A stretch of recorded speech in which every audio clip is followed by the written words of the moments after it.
Assalamualaikum warahmatullahi wabarakatuh. A'udzu billahi minasyaitonir rajim.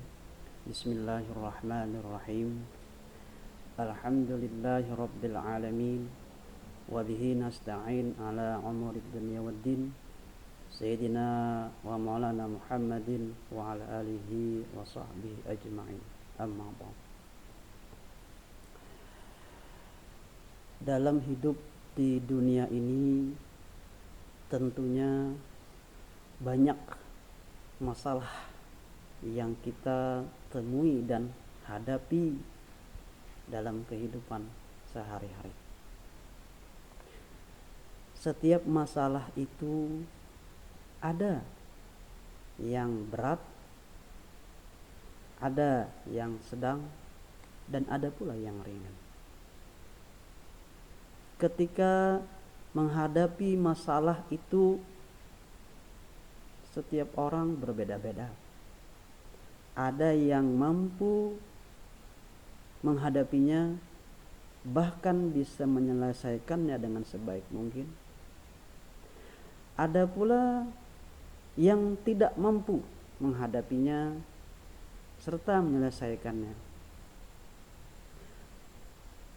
Sikap dalam menyelesaikannya pun bermacam-macam.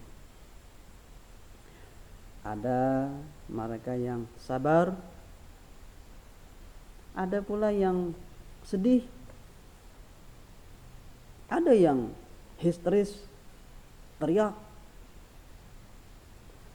bahkan ada yang sampai nekat melakukan bunuh diri. Na'udzubillah. Setiap orang pasti memiliki masalah di dalam hidupnya. Tidak ada orang yang tidak punya masalah. Bahkan ada yang menyatakan bahwa ketika kita lahir ke dunia ini sebenarnya membawa masalah. Apa buktinya? Ketika kita lahir ke dunia, orang tua kita, ayah ibu kita, keluarga kita, saudara kita, dan orang-orang di sekitar kita kadang-kadang kerepotan membesarkan dan mendidik kita. Belum lagi persoalan biaya hidup sampai kita mandiri. Semua itu merupakan persoalan hidup yang terjadi pada setiap orang. Oleh sebab itu, tidak ada setiap orang itu yang tidak punya masalah. Pasti mereka memiliki masalah. Yang membedakan adalah besar sedang kecilnya masalah itu dan bagaimana menyikapi masalah tersebut agar bisa diselesaikan dengan sebaik mungkin. Dalam hidup kita di dunia ini, kita tidak bisa lari dari masalah. Ketika kita lari, justru sebenarnya kita mengejar masalah yang baru. Kita justru akan mendapatkan masalah yang baru. Begitu seterusnya. Dan ini berlangsung sampai ajal menjemput kita. Karena itu, sebesar dan serumit apapun masalah yang kita hadapi, kita harus mampu menyelesaikannya sebaik mungkin. Jangan sampai masalah yang kecil menjadi besar. Masalah yang sebenarnya mudah diselesaikan menjadi sulit. Karena itu, sekali lagi, kita harus bisa menyelesaikan setiap masalah yang kita hadapi. Di dalam kehidupan bermasyarakat, baik itu bertetangga, berteman, apakah di masyarakat, apakah di kantor, apakah di sebuah perusahaan dan sebagainya, terkadang ada persoalan-persoalan yang terjadi pada diri kita. Bisa saja kita yang membuat masalah sehingga orang lain marah kepada kita. Bisa juga orang lain yang berbuat masalah kepada kita sehingga kita juga menjadi marah. Akan tetapi setiap persoalan itu harus senantiasa kita lakukan dengan lapang dada. Jangan sampai persoalan-persoalan yang terjadi pada diri kita itu berlarut-larut. Kita harus mampu menyelesaikannya. Apabila kita bermasalah dengan orang lain, maka secepatnya kita meminta maaf. Begitu juga orang lain ketika bermasalah dengan kita, maka kita harus bisa memaafkan kesalahan orang itu. Kalau kita tidak bisa melakukan itu, maka kita tidak akan bisa menyelesaikannya. Rasa kesal, dendam, marah akan terus menghinggapi hati kita sehingga kehidupan kita menjadi tidak bahagia. Kehidupan kita menjadi tidak tenang. Penuh dengan amarah, penuh dengan kebencian, sehingga mendatangkan sesuatu hal yang tidak baik bagi kita. Karena itu Allah Subhanahu wa ta'ala memberikan jalan terbaik bagi setiap manusia yang memiliki persoalan di dalam hidupnya. Dalam Al-Quran, Allah Subhanahu wa ta'ala berfirman, A'udzu billahi minasy syaithanir rajim. Bismillahirrahmanirrahim. Alladzina yunfiquna bis-sarra'i wad-dharra'i wal kadhimina al-ghaiza wal 'afina 'anil nas wallahu yuhibbul muhsinin. Surah Ali Imran ayat 134. Di dalam ayat ini Allah Subhanahu wa ta'ala memberikan 3 tahapan kalau seseorang memiliki masalah di dalam kehidupannya dengan orang lain. Alladzina yunfiquna bis-sarra'i wad-dharra'i wal kadhimina al-ghaiza wal 'afina 'anil nas wallahu yuhibbul muhsinin. Alladzina yunfiquna bis-sarra'i wad-dharra, yaitu orang-orang yang menginfakkan sebagian hartanya baik di waktu lapang ataupun di waktu sempit. Orang-orang yang mampu menahan amarah dan memaafkannya.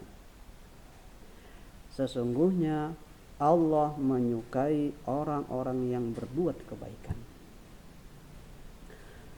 Hadirin yang dirahmati Allah,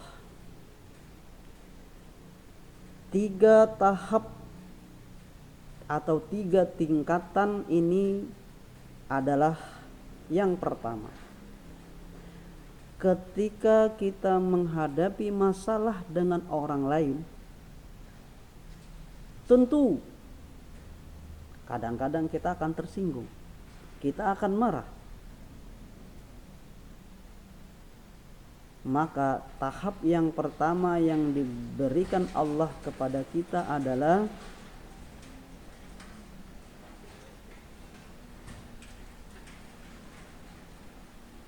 wal kadhimina ghaidha, tahan amarah.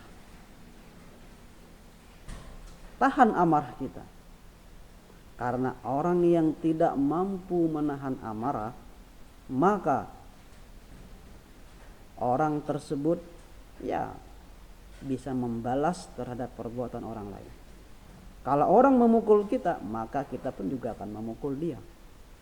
Kalau orang mengata-ngatai sesuatu hal yang tidak baik kepada kita, kita juga akan balik mengatakan hal-hal yang tidak baik kepada orang itu.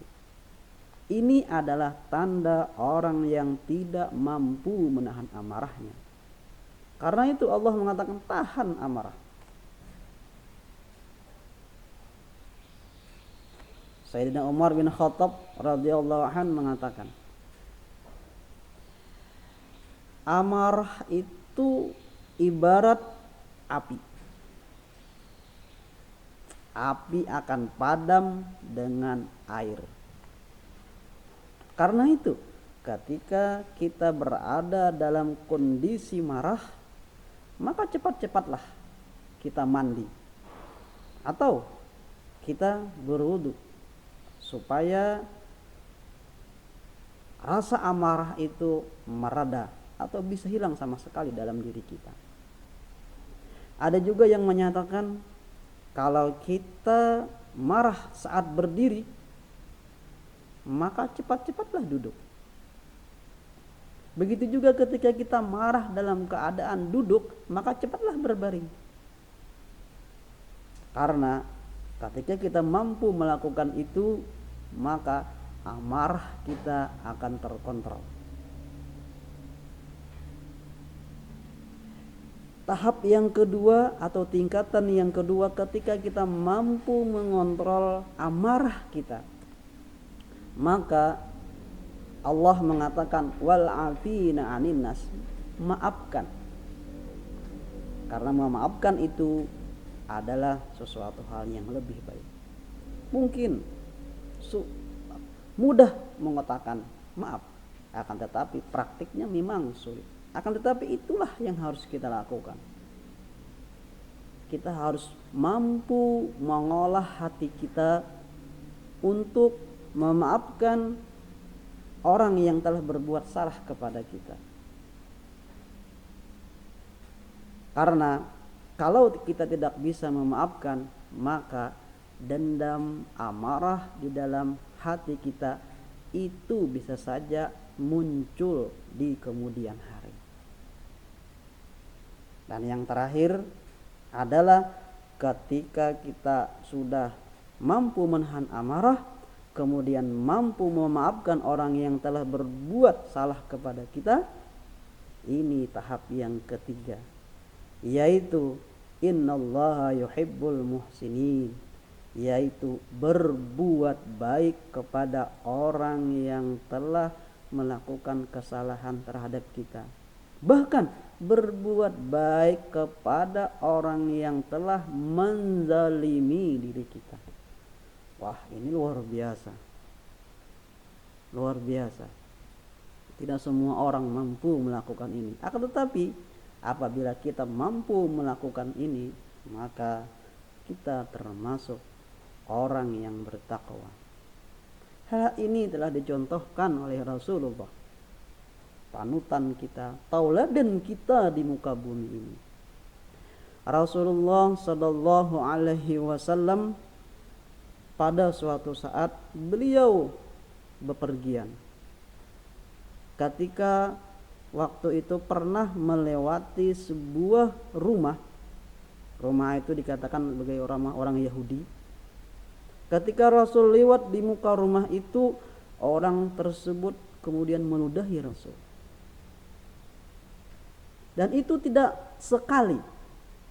Ketika Rasul lewat lagi di rumah itu, Rasul diludahi lagi. Begitu seterusnya. Lantas pada suatu hari Rasul lewat lagi di rumah itu. Ternyata tidak ada lagi yang meludahi Rasul pada waktu itu. Rasul bertanya kepada sahabat, kenapa orang itu? Dijawab oleh sahabat bahwa orang Yahudi yang telah meludahi Rasul itu dalam kondisi sakit. Apa yang dilakukan oleh Rasul? Rasul tidak marah, Rasul tidak dendam. Bahkan Rasulullah Sallallahu Alaihi Wasallam datang ke rumah Yahudi itu menjenguknya, bahkan sambil membawa makanan berupa korma kepada orang Yahudi itu. Sang Yahudi kemudian menangis dan menyatakan Islam kepada Rasulullah Sallallahu Alaihi Wasallam. Ini akhlak yang luar biasa. Rasul dizolimi, Rasul dilecehkan, beliau tidak marah. Bahkan beliau memaafkan orang tersebut, bahkan berbuat baik kepada orang itu. Hal ini merupakan tauladan yang terbaik bagi kita, dan kita harus mampu mencontohnya. Pernah juga hal ini dialami oleh sahabat Rasulullah Sallallahu Alaihi Wasallam, yaitu Ali bin Abi Thalib. Ketika dalam suatu perang, tanding di dalam perang, Sayyidina Ali bertarung dengan musuh. Ketika musuh pada waktu itu sudah roboh, Ali siap menebaskan pedang ke leher musuh tersebut. Maka kemudian sang musuh meludahi Ali bin Abi Thalib. Ali tidak jadi menebas leher musuh itu. Kenapa?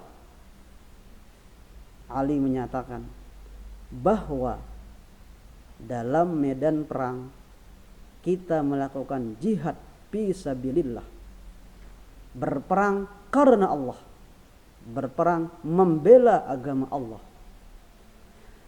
Saya, kata Ali, siap menebas leher musuh pada waktu itu. Tetapi ketika dia meludah, maka amarah saya muncul.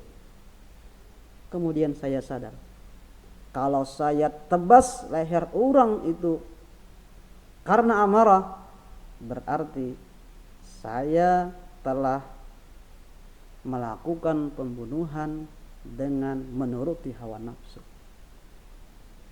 Maka Ali kemudian membatalkan untuk menebas leher musuh tersebut. Hadirin rahimakumullah. Karena itu kita harus bisa menyelesaikan setiap persoalan yang ada pada diri kita, setiap masalah kita kepada orang lain, kita harus bisa menyelesaikan dengan sebaik-baik mungkin. 1. Tahan amarah kita. 2. Maafkanlah setiap kesalahan yang telah dilakukannya kepada kita. Dan yang ketiga, cobalah untuk berbuat baik kepada orang yang telah melakukan kesalahan kepada diri kita. Mudah-mudahan hal ini bisa kita lakukan untuk kebaikan kita bersama. Mudah-mudahan bermanfaat. Wassalamualaikum warahmatullahi wabarakatuh.